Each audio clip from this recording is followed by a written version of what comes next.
दोस्तों नमस्कार।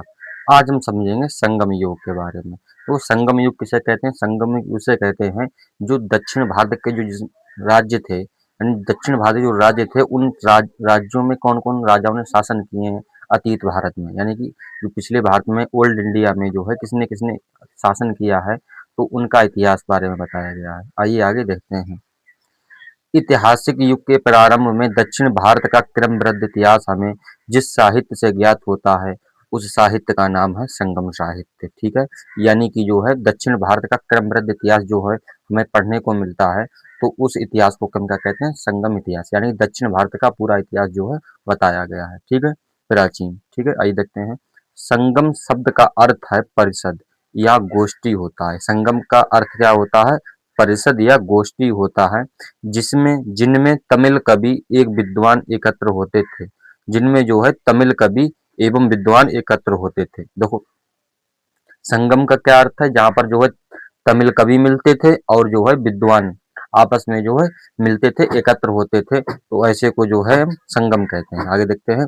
प्रत्येक कवि तथा लेखक अपनी रचनाओं को संगम के समक्ष प्रस्तुत करता था। यानी प्रत्येक कवि जो है अपनी जो रचनाएं करता था वो संगम, एक तरीके से मान लो एक मिलने का स्थान जो था संगम था। जैसे कई नदियां मिलती हैं तो स्थान को संगम कहते हैं, उसी प्रकार से कवि एवं विद्वानों के मिलने की जगह को संगम कहते हैं। कवि अपनी रचनाएं लाते थे। ठीक है, यानी कवि एवं लेखक अपनी रचनाओं को संगम के समक्ष प्रस्तुत करता था।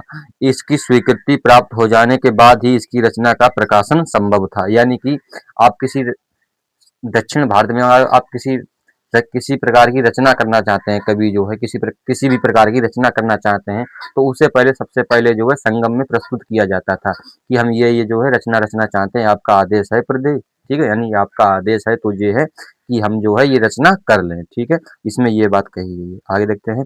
परंपरा के अनुसार अति प्राचीन समय में पांड्य राजाओं के संरक्षण में कुल 3 संगम आयोजित हुए हैं।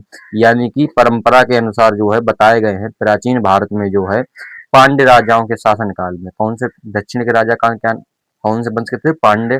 पांड्य राजाओं के वंश के शासन काल में जो है 3 संगम आयोजित किए गए हैं। कितने संगम? 3 संगम आयोजित किए गए हैं। इनमें संकलित साहित्य को ही यानी इनमें संकलित साहित्य को ही संगम साहित्य की संज्ञा प्रदान की गई है। इनमें यानी ये जो 3 संगम बने हैं, इनमें जो है जिनकी साहित्यों की जो है इनको संकलित साहित्यों की जो है रचना इन तीनों के संगमों को जो है मिलन को जो है हम संगम साहित्य भी कहते हैं। आगे देखते हैं। संगम साहित्य का संग्रह लगभग 300 ईसा पूर्व से 300 ईस्वी तक है। यानी कि संगम साहित्य में जो